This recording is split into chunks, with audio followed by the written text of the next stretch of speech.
I'm Adrian Djura. I am the CEO and founder of the Flathill Game Studio.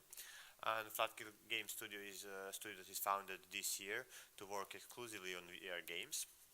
And it's a small team from developers that previously work on mostly on Hoppa games in Apex Entertainment, where I was one of the co-founders and served as the CTO. This year we decided to go full on VR with VR games, and today I will talk to you about that market, the state today, and if it can be profitable today, as it says.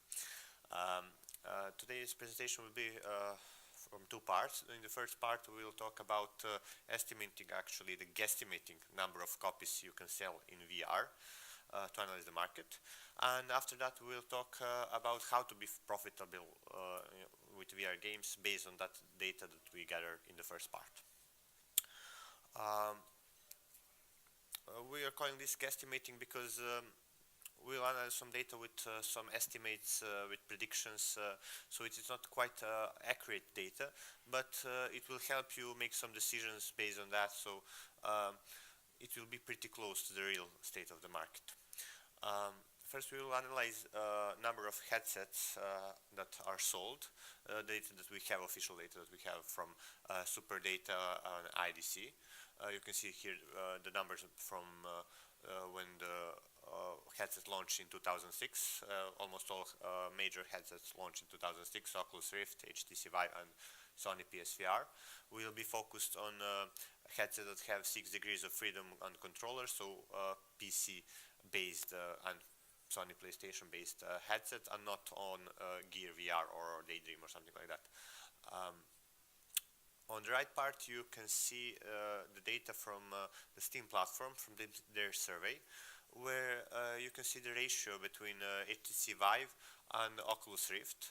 That is quite similar, it's almost the same, which corresponds to the data from the table that we have about the headset sold. We also have an official statement from Sony where they said that they sold 3 million PSVR headsets, and also in the data in the table also we have some similar data because it's the first part of the year.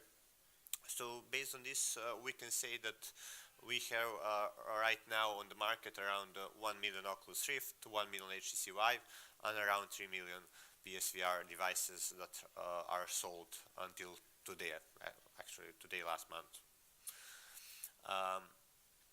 Let's analyze now the data that we have from Steam. The data is gathered from Steam Spy with some custom filters, custom scrapers data, because the Steam Spy does not have good filters for VR games, so we parsed all the data to have as accurate data as possible. We will analyze the VR-only games that are paid and not the games that are VR supported, because we will not get accurate data if somebody played a VR game without support for VR. Right now there are available around 1,600 titles on Steam VR platform, and the average units owned are around 6,000. This data is not good because a lot of those games that are on Steam right now are really bad games, so you cannot analyze all data if you have some good solid game, let's say like that, so we need to filter all that really bad games. One thing is how I wanted to filter that data is by analyzing only the titles that sold more than 1,000 copies, and there are currently will be around 600 titles, and the average units owned are around 12,000 copies. Also, when we try to see from another point of view to filter data, let's say that we want to analyze the games that have a price point more than $10. This includes $9.99 also. We have around 500 titles with similar units owned around 12,000 copies. So I think that with these parameters we can filter those really bad games to get some more accurate data about how much units you can sell on Steam VR. Also, what's interesting, if you analyze the games that have a price point more than $20, we'll see that there are 240 games approximately, with the average units owned about 18,000. So you can maybe see one conclusion there. The pricier game it sells better, but it does not mean that actually. So based on this, we can estimate Steam VR that you can sell probably around 12,000 copies per title on average, if you have some solid good game and not a really bad game. Now let's see about the PSVR. We don't have something like Steam Spy here, but we have some official data that we can work on. So let's first see the data that we have. We have 3 million PSVR headsets sold. We have 21.9 titles sold for PSVR, and we have available 340 titles on PSVR when this data came out. The most basic calculation will give us an average of 64,000 copies per title, which is also wrong. So we need to filter the data the same way as we filter with the Steam. Here we don't have the problem with garbage games, but we have a problem here that we have a lot of top-selling games that everybody's buying, or that comes with the bundle PSVR. So we'll make some assumption that everyone got one title with the bundle and bought 3 more titles from top selling, like Resident Evil, Skyrim, Doom, Farpoint, to filter the data to get some more realistic numbers of average copies per title. So if we calculate the data with that assumptions, we'll get around 30,000 copies per title, which is lower than 64,000 copies. This is different than Steam, where we increase the average number of copies. Here, the more realistic is smaller than the average account. This is also everything estimated, so that's why it's not accurate, but some basic assumption for this. For Oculus, we don't have any data, but we have some statement from the Apex Construct developer that released their how many copies they sold on different platforms. So what's the market share? So they sold 46% on PSVR, around 30% on Oculus, and 24% on Steam. Now let's see what does all this data mean. So what we have until now, it's around 3 million for PSVR, 1 million Steam VR, 1 million Oculus. It's about headsets sold. For multi-platform sales data, we have 46%, 24 and 30 Oculus. And the data that we try to calculate for number of copies that you can sell on different platforms, for Steam, 12,000, PSVR, 29,000 copies, and for Oculus, we don't know anything, we don't have data. And based on this, we have some pattern. We can see some patterns here, and we can, let's say, estimate the market share to be, for easier calculation, around 50% PSVR, 25% Steam VR, and 25% Oculus. If we take the lowest number for number of copies that we sell, let's say for Steam 12,000, the rest that we are calculating is 24,000 for PSVR and 12,000 for Oculus, the same as the Steam VR. So based on this, we get the number 48,000 copies per VR title that can sell an average game that is good. So this is the most important point to see how many copies can be realistically sold on that platform. Now let's see what to do with the data. First of all, I will tell you now some things to note about the project and about how to choose the projects and the team and everything. We'll start from the team. This is a statement from Nick Whiting, technical director of virtual reality and augmented reality at Epic Games, where he says that you should not go too big with VR because you cannot recoup your money there. And the sweet spot is around 10 people working for 1 year on a project. So I would agree that you should go up to 10 people maximum with your project that you're doing with VR, because if you go big, you will not manage to earn enough money to support the costs of the team. One very important thing is to choose the right project. In this, here you can see the things that we decided to be our pillars for our game, and how we approach the brainstorming of what our game will be. This is all based on our strengths. We wanted to do VR only game that does not have VR support, but that is better played on VR than on the PC. Why no narrative? Because we are a programming heavy team where we don't have strong narrative skills, and we wanted to make a game that's more programming heavy because that's our strength, and that's why we wanted to do replayable content, socials, features, avatar customization, leaderboards, multiplayer, because our team strength is that. The point here is to have your own pillars that focuses on your strength. So the most important point, to focus on the strength of your team, to see what you are good at, and to make a project from that. I will show you now a few examples for VR games where you see the lack of skill in some discipline and still you get a great game. The most popular and I think the best game on VR right now is Beat Saber, that is made by two developers, actually two programmers and one musician. So it's a musical game with programming, let's say. But you see only basic geometry shapes. You don't see fancy arts or anything. So you see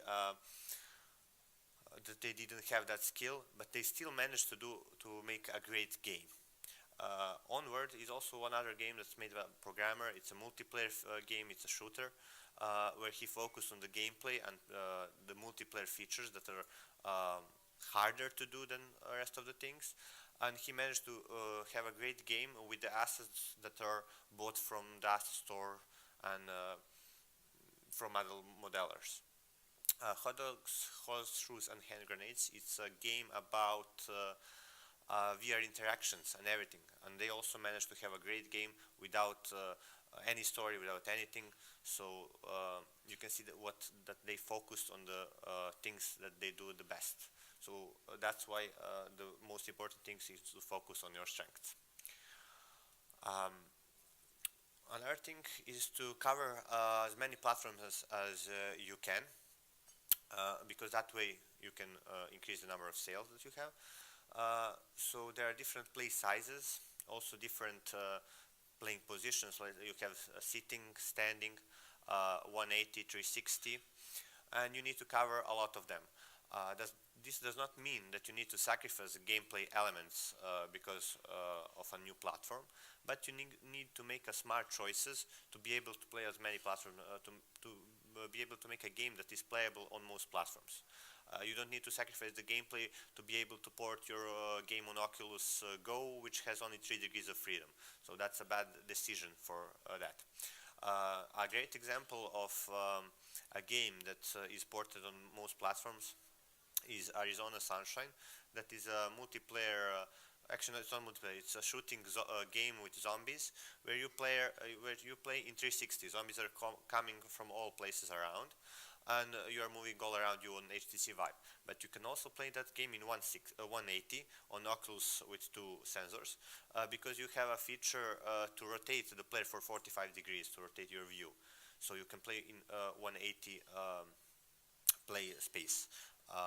You can also play it sitting, because you also have a teleport in the game where you can move to any position that you want in the game very precisely. So you are enjoying the game in sitting position, but you can enjoy on HTC Vive in 5 by 5 meters, also moving around the game. So that's why it's very important to think about multi-platforms and different play sizes. One last thing to note is the budget.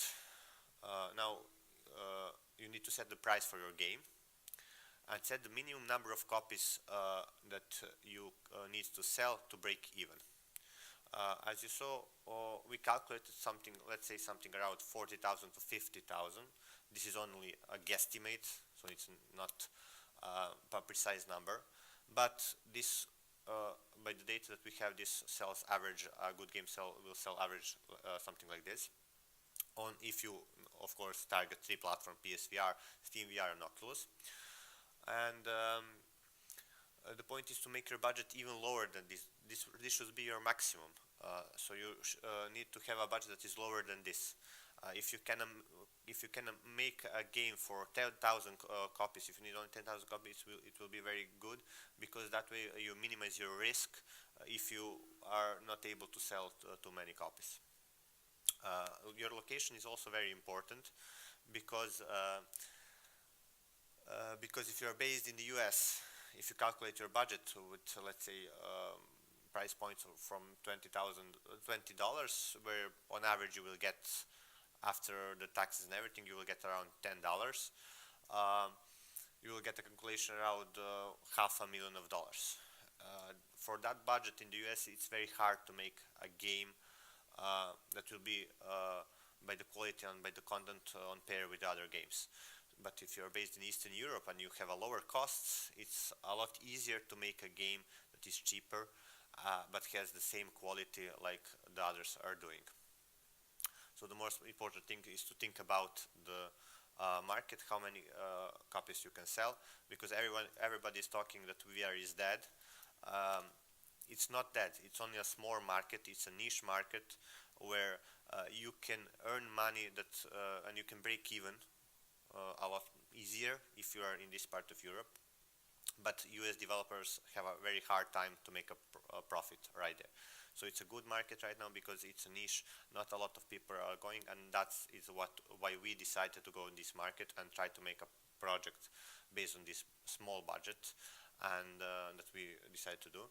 And we'll see how it goes. Thank you. Thank you. Do you have any experience with alternative monetization, and how not you, but how successful were they on the market? Any other games or so? Alternative monetization, you mean maybe with arcades or something like that? Yes, yes. Yeah. There is a platform, Springboard VR. We are also working with them, but we don't have any data that's officially, it's still starting, but I think it will be a good revenue stream, an add-on to that revenue stream, to work with the platforms that are pushing your games to arcades. We know that in China there are around 3,000 arcades, something like that, and they're a big thing right now there. In US there are also a lot of them, so I think that it's a good additional revenue stream, but I don't have any data about that. Thank you for your talk. It was really interesting. The question I think is pertinent here is, have you ever thought or considered making the concept of VR and casual fit together? Do you think is that a possible thing? Or? Sorry. Yeah. Actually, our game that we are working on, it's a more casual approach. We are making a cooking game that's approaching more casual players, because a developer that made the raw data game, the Survios, they had a problem with the tutorial level. 50% of users failed the tutorial level, and they didn't know why. It's a regular shooter. Later they found out that majority of the players were VR enthusiasts. They are not gamers.